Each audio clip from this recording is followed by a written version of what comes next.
علیہ السلام کو جو دو بیٹے دیے تھے اسحاق اور اسماعیل. اسحاق علیہ السلام مکہ میں تھے اور اسماعیل علیہ السلام مکہ میں آباد ہوئے اور اسحاق علیہ السلام فلسطین میں بیت المقدس پھر بعد میں آباد ہوا شام میں ارض شام. تو آگے پھر اسحاق علیہ السلام کی اولاد میں پیغمبر پیدا ہوئے ہیں اسماعیل علیہ السلام کیا ہو گیا مجھے یار یعقوب علیہ السلام جن کا نام تھا اسرائیل لقب. پھر ان کے بیٹے تھے یوسف علیہ السلام جو مصر میں تھے. واقعہ بتائیں مصر چلے گئے تھے بادشاہ بن گئے تھے. پھر آگے مصر میں ہوتے ہوتے ہوتے ہوتے بنی اسرائیل پر فرعون غالب آ گیا. مصر کے بادشاہ کو فرعون کہا جاتا تھا جو بھی ہوتا تھا بادشاہ, اس لیے بہت سارے فرعون گزرے ہیں. لیکن قرآن نے جس کا واقعہ بیان کیا یہ وہ فرعون تھا جو بنی اسرائیل کو جس نے غلام بنا لیا تھا اور بہت طاقتور بادشاہ تھا. یہ چونکہ یہ واقعہ جب تک پیغمبروں کا پورا سلسلہ معلوم نہیں ہوگا نا تو بات سمجھ میں نہیں آئے گی. تو بنی اسرائیل کو پھر فرعون سے نجات ملی, صحیح ہے. پھر اللہ نے بنی اسرائیل سے کہا کہ اللہ نے فرعون کو تو خرد غرق کر دیا, اب تمہارے پاس ایک حکومت آئی ہے, ریاست آئی ہے, اللہ کی کتاب بھی آ گئی, اب تم جہاد کرو, اب تم اپنے پرانے وطن جاؤ. وہاں قوم عمالقہ کا قبضہ ہو گیا ہے جہاں سے یعقوب علیہ السلام کو نکالا گیا تھا نا, بیت المقدس. ادخلوا الارض المقدسۃ التي كتب اللہ لکم, ارض مقدس جیسے اللہ نے مسلمانوں کا مرکز مکہ کو بنایا ایسے اللہ نے بنی اسرائیل کا مرکز بیت المقدس کو بنایا تھا کہ پیغمبروں کا جائے وطن بیت المقدس ہے, مصر نہیں ہے. یہاں تو کسی ایک وجہ سے آ گئے تھے, اب اس علاقے پہ قبضہ کرو اور بیت المقدس کو آزاد کراؤ, وہاں تمہاری خلافت قائم ہوگی, پھر وہاں سے پوری دنیا میں جہاد ہوگا کیونکہ دین برحق اس وقت وہی تھا. اس لیے بیت المقدس کی بڑی فضیلت ہے, ہزاروں پیغمبر دفن ہے وہاں پہ. جتنے قرآن میں واقعات بیان ہوئے ہیں نا 99% واقعات وہیں ہوئے ہیں شام میں. حضرت مریم کا بچے کی ولادت, عیسیٰ علیہ السلام کی تقریر, پھر موسیٰ علیہ السلام, زکریا علیہ السلام کا محراب میں کھڑے ہو کر اللہ سے اولاد کی دعائیں مانگنا, یہ سارے ادھر ہی ہوئے ہیں واقعات. یہ تاریخی واقعات ہیں. جو لوگ جاتے ہیں اب تو بیت المقدس جا نہیں سکتے, بڑی زبردست جگہ ہے, اگر اللہ کسی کو توفیق دے تو وہ جائے ضرور, ان جگہوں کی زیارتیں کرے. تو وہاں پر کیا ہوا کہ بنی اسرائیل کو کہا گیا اب کچھ ہمت خود کرو اور ارض مقدس پہ قبضہ کرو. تو وہ کہنے لگے, وہ وہاں قوم تھی بڑی طاقتور, تو بنی اسرائیل نے کہا کہ بہت طاقتور لوگ ہیں, پہلے اپنے کسی بندے کو بھیجا جا کے دیکھ کر آؤ, اگر کمزور سے ہے نا کانگڑی پہلوان تو پھر تو جا کے لڑیں گے, اگر پاورفل ہیں تو ہم نہیں لڑ رہے بھائی. حالانکہ پیغمبر جب جہاد کا حکم دے دیں تو پھر وہ جہاد فرض ہو جاتا ہے. تو مشہور واقعہ ہے, بنی اسرائیل نے کہا اذهب انت وربك فقاتلا انا هاهنا قاعدون, اے موسیٰ تو جا اور تیرا رب جا, دونوں جا کے لڑو, ہم یہیں بیٹھ کے پروگرام دیکھ رہے ہیں. قال رجلان من الذين يخافون, اللہ فرماتے ہیں ان میں دو فرد جو اللہ سے ڈرتے تھے, انعم اللہ علیہما, اور اللہ نے ان پر انعام بھی کیا تھا, وہ کہنے لگے کہ چلے جاؤ, فَإِذَا دَخَلْتُمُوهُ فَإِنَّكُمْ غَالِبُونَ, جب موسیٰ کلیم اللہ کہہ رہے ہیں تو اللہ یقیناً مدد کرے گا, جاؤ ہمت کرو اللہ غلبہ دے گا. ہمارے حضرت فرمایا کرتے تھے کتنے مبارک ہوں گے یہ دو فرد جن کا اللہ نے قرآن میں تذکرہ کیا, اور اللہ گواہی دے رہا ہے کہ یہ دو انعام یافتہ لوگ تھے. کہہ رہے ہیں کہ بھئی پیغمبر کی مانو, اپنی عقل مت چلاؤ. وہ لیکن کہنے لگے نہیں بھائی ہمارے لیے بڑا مسئلہ ہے یار. موسیٰ علیہ السلام کو غضب آیا اور انہوں نے اس مرتبہ دعا مانگی, اے اللہ میں اپنے اور اپنے بھائی کا تو مالک ہوں ہارون کا, تو ہمیں کوئی حکم دے, ہم نہ کریں تو ہم سے پوچھ. یہ قوم میری سمجھ سے بالاتر, اتنے تیرے انعامات ہوئے, سب کچھ ہو گیا, لاٹھیوں کو سانپ بنتے ہوئے دیکھا, سمندر کے ٹکڑے ہوتے ہوئے دیکھا, فرعونیوں پر مینڈکوں کا, جوؤں کا, آگ کا عذاب, خون کا عذاب, ہر طرح کے عذاب دیکھے. اس کے بعد بھی اب یہ قوم ہمت خود کچھ کرنے کے لیے تیار نہیں ہے. سارے کام کون کرے گا؟ اللہ ہی کرے بس آسمان سے. کم ہمت. تو ففرق بینی و بین القوم الفاسقین، میرے اور اس فاسق قوم کے درمیان اب جدائی ڈال دے، میں نہیں رہ سکتا ان کے ساتھ۔ بہرحال کچھ عرصہ موسیٰ علیہ السلام رہے وادی تیہ میں اس قوم کے ساتھ۔ اللہ نے کہا کہ اب یہ 40 سال تک یہ علاقہ فتح نہیں ہوگا، 40 سال تک نہیں یہ میدان میں گھومتے رہیں گے بس۔ تو وہیں موسیٰ علیہ السلام کا پھر انتقال ہو گیا اور آپ دنیا سے چلے گئے۔ پھر موسیٰ علیہ السلام کے بعد پھر دوسرے پیغمبر آئے، اور ان پیغمبر نے بنی اسرائیل کو پھر حکم دیا۔ بنی اسرائیل خود کہنے لگے کہ ہمیں آپ جہاد کا حکم کیوں نہیں دیتے ہیں بھائی، ہم بھی کچھ علاقہ فتح کریں ٹھیک ہے، اور ہمیں ہمارے گھروں سے نکالا گیا اور ظلم کیا گیا۔ الم تر الی الملأ من بنی اسرائیل من بعد موسیٰ، اللہ فرماتے ہیں موسیٰ کے بعد بنی اسرائیل کی ایک جماعت تھی، کیا تم نے ان کو دیکھا؟ تو اس وقت کے نبی نے ان سے کہا کہ تم سے امید یہ ہے کہ جب تم پر جہاد فرض ہوگا تو تم لڑو گے نہیں، خالی آپ اپنی زندگی سے مطمئن ہیں تو اس ویڈیو کو، جہاد فرض ہوگا تو تم لڑو گے نہیں، خالی پیلی کی باتیں پھینک رہے ہو۔ بہت سے لوگ باتوں میں بڑے فنٹر ہوتے ہیں نا، جب کام آئے تو اس لیے اللہ سے عافیت ہی مانگنی چاہیے بھائی۔ تو انہوں نے کہا نہیں ہم لڑیں گے۔ تو پھر جب ان پر جہاد فرض ہو گیا، نبی نے، اللہ نے ایک انہی میں سے کسی ایک کو کمانڈر بنایا جس کا نام تھا طالوت۔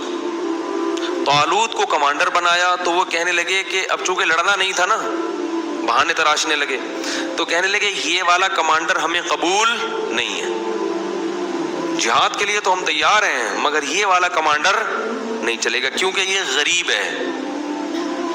دولت مند آدمی کو ہمیشہ غریب آدمی کی اتباع سے آر محسوس ہوتی ہے۔ طالوت جو تھے نا وہ غریب تھے، اور ان کو پیغمبر نے کیا بنا دیا؟ کمانڈر، اور کہا کہ یہ میں نے اللہ کے حکم سے بنایا ہے لہذا مانو۔ کہنے لگے انا یکون لہ الملک علینا، یہ کہاں سے امیر ہو گیا بھائی؟ نحن احق بالملک منہ، ہم زیادہ حقدار ہیں، ہم میں سے کسی کو بناؤ، ہم میں جو ہے نا بڑے بڑے قوم کے سردار۔ تو نبی نے کہا کہ نہیں، یہ سلیکشن اللہ کی طرف سے ہے، اور ان کے برحق ہونے کی ایک علامت یہ بھی ہے کہ حضرت موسیٰ اور ہارون علیہ السلام کی کچھ یادگاریں، کچھ تبرکات، جو ان کی کچھ اشیاء تھیں، بنی اسرائیل کیا کرتے تھے کہ جب بھی کہیں جہاد میں جاتے تھے تو حضرت موسیٰ علیہ السلام کی لاٹھی اور اس طرح کی کچھ چیزیں جو ان کے پاس رہ گئی تھی نا، وہ لے کے جاتے تھے تو اللہ ان کو فتح عطا فرماتا تھا، اس کی برکت تھی، کیونکہ وہ ظاہر ہے متبرک لاٹھی تھی نا حضرت موسیٰ علیہ السلام، اب اس سے سانپ تو نہیں بنتا تھا، لیکن ہارون علیہ السلام اور موسیٰ علیہ السلام کی اس طرح کی چیزوں کو تبرک کے طور پر وہ استعمال کرتے تھے اور اللہ کی مدد شامل حال ہو جاتی تھی۔ تو بنی اسرائیل کو طالوت نے پھر انہوں نے جو ہے نا وہ تابوت آیا جس میں وہ تھے، تو فرشتے اس کو لے کر آئے، تو ان کو اطمینان ہو گیا کہ اب اللہ کی مدد یقیناً ہوگی، تو میدان جنگ میں اس کو لے کے جاؤ ساتھ۔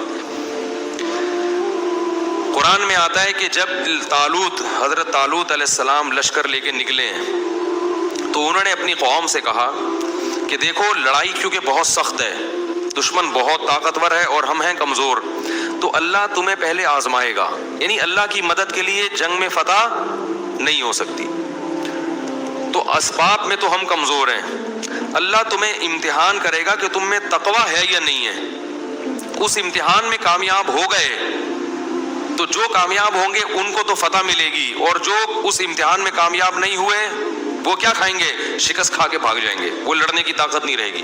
اور وہ امتحان یہ ہے کہ تمہیں پیاس لگے گی مگر نہر میں سے کسی نے پانی، بولو بھائی، نہیں پینا، پیاس لگے گی، یہ پیاس بعد میں ختم ہو جائے گی، مگر اس وقت اللہ نے امتحان لیا ہے کہ ایک آدھ چلو پینے کی اجازت ہے، پیٹ بھر کے پانی پینے کی اجازت نہیں ہے، اس میں کامیاب ہو گئے تو لڑنے کی طاقت بھی اللہ دے دے گا تمہیں۔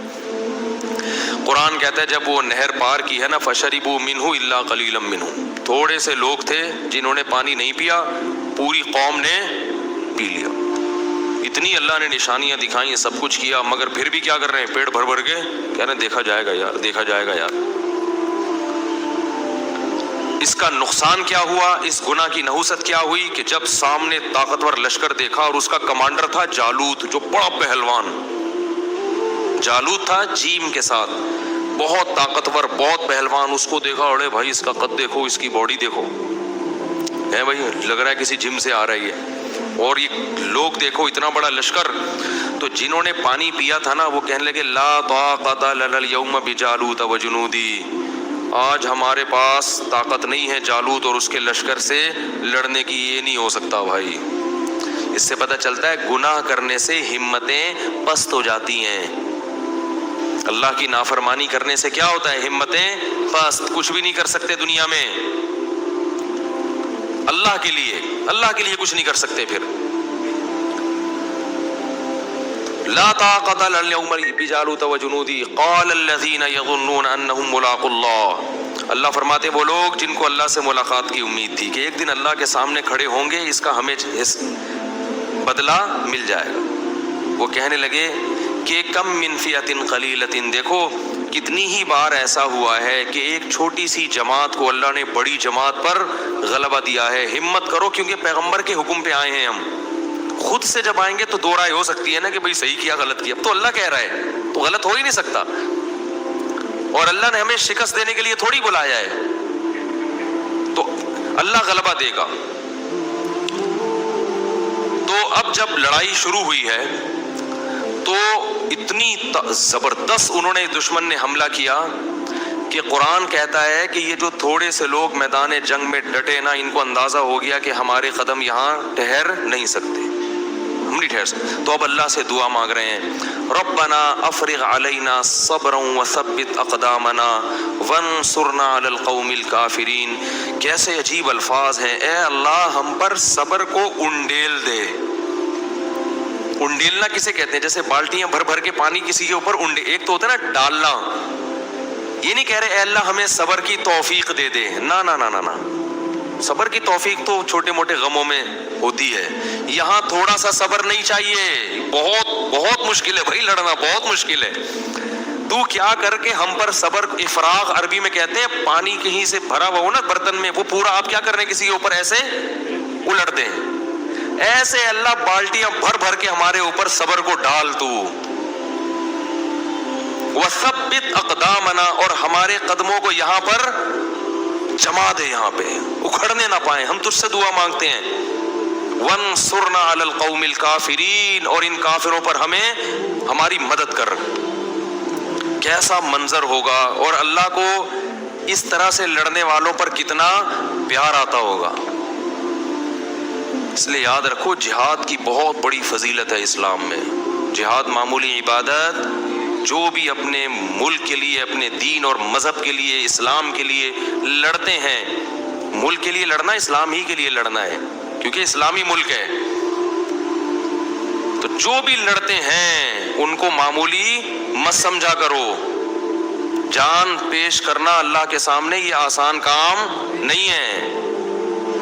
یہاں کہنا صحیح، فلموں میں جو فائٹنگ ہوتی ہے نا یہ ریئل نہیں ہوتی. اسی ہیرو کو کبھی ریئل لڑائی میں لے جا کے کھڑا کر دو، فوراً بھاگے گا پتلی گلی سے. سمجھ رہے ہو؟ لاشیں گرتی ہیں، دھماکے ہوتے ہیں، چیتھڑے اڑتے ہیں، آنکھیں جاتی ہیں، ہاتھ پاؤں اڑتے ہیں. ایسا منظر ہوتا ہے جنگ کا. تو وہ کیا کہنے لگے، اے اللہ تو ہمیں قدم یہاں پہ جما دے اور ہم پہ صبر کو انڈیل دے. اللہ کی مدد آئی. وہ تھوڑے سے، کیونکہ اللہ نے اپنے دین کو باقی رکھنا ہے، یہ بھی ختم ہو جاتے ہیں تو بنی اسرائیل تو گئی. ایک قوم کو اللہ نے ہدایت دی تھی، وہ بھی ختم، تو پوری دنیا تو گمراہ تھی. تو اللہ کام ایمان والوں ہی سے لیتے ہیں. بنی اسرائیل تھے بڑے نالائق، مگر تھے تو ایمان والے تو وہی تھے نا. تو بھائی جیسے مرضی ہیں، اللہ کیا کر رہے ہیں کہ بھئی اب ایمان والے تو یہی ہیں نا، اب کافروں سے تھوڑی لوں گا کام. تو جیسے مرضی نالائق ہیں، انہی میں سے نیک لوگ پیدا کروں گا. اس سے کیا ثابت ہوتا ہے کہ یہ امت بھی جیسی مرضی بگڑ جائے، یہ پوری امت غلط نہیں ہو سکتی. اور اس کے مولوی جیسے مرضی خراب ہو جائیں، نہیں مولویوں میں سے اللہ اچھے مولوی بھی پیدا کرے گا، کیونکہ نئے مولوی مارکیٹ میں کہیں سے اور سے، عیسائیوں سے، یہودیوں سے آپ کو نئے مولوی نہیں ملیں گے. جو کچھ ہے اسی یہی امت ہے. یہ جو لوگ کہتے ہیں نا نئے فرقے بنا کے سب غلط ہم صحیح، وہ غلط ہوتے ہیں. پوری امت غلط نہیں ہو سکتی. تو اللہ نے کیا کیا؟ اللہ فرماتے ہیں فَهَزَمُوهُمْ بِإِذْنِ اللَّهِ. اللہ کے حکم سے ان تھوڑے سے لوگوں نے ان طاقتور لوگوں کو شکست دے دی. جب شکست دی ہے تو انہی بنی اسرائیل میں ایک شخص تھے جن کا نام تھا داؤد، جو کمانڈر نہیں تھے اور نہ نبی تھے. ایک امتی کی حیثیت سے وہ میدان جنگ میں لڑ رہے تھے. وہ بھی ان تھوڑے سے لوگوں میں تھے. نہ صرف یہ کہ ان تھوڑے سے لوگوں میں، بلکہ ان تھوڑوں میں بھی جو انتہائی درجے کی بہادری دکھانے والے تھے ان میں سے تھے. انہوں نے ہدف بنایا تھا جالوت کو، جو سب سے زیادہ طاقتور تھا. یہ بڑی بات ہوتی ہے نا. دیکھو اس زمانے کے دیندار لوگ کیسے ہوتے تھے یار. آج چھپکلی سے ڈرتے ہیں دیندار آدمی. آج دیندار آدمی کو چلانے کے لیے یہاں سے وہاں تک بولو نا انڈا بورڈ چلے جاؤ تو اس کا سانس پھولتا ہے. کہتے ہیں ایکچولی میں اتنا نیک آدمی ہوں کہ میں تیز چل نہیں سکتا.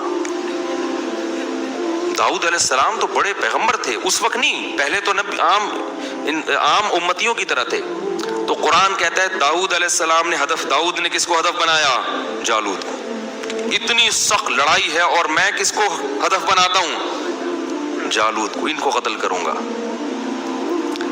وقتل داؤد جالوت، اور داؤد علیہ السلام جالوت کو قتل کرنے میں کامیاب ہو گئے. لہذا فتح میں جیسے کھلاڑیوں میں کھیل جب ہوتا ہے نا تو ایک مین آف دی میچ ہوتا ہے کہ بھئی یہ ہے جس نے جتوایا ہے میچ. تو وہ جنگ جتوانے میں سب سے بڑا کردار کس کا تھا؟ داؤد کا. اللہ فرماتے ہیں آتاہ اللہ الحکمہ، اللہ نے آپ کو نبوت عطا کر دی. کیا عطا کر دی؟ نبوت. اور اس کے بعد سے کمانڈ کس کے پاس آ گئی؟ کیونکہ لڑنے کے لیے، کمانڈ کے لیے صرف نیک ہونا کافی نہیں ہے، جنگ کا تجربہ ہونا، بہادری ہونا یہ بھی بہت زیادہ ضروری ہے. لوگ کیا کہتے ہیں کہ کمانڈر بناؤ صرف نیک آدمی، نیک ہونا کافی نہیں ہے. ہمیشہ ایسے کو کام اس کے ذمہ سونپا جاتا ہے جو اس کام کا اہل بھی ہوتا ہے. تو اللہ تعالیٰ فرماتے ہیں ان کو کمانڈر بنا دیا گیا، اور اللہ نے ان کو کیا عطا کر دی؟ حکومت اور نبوت. نبی بھی بن گئے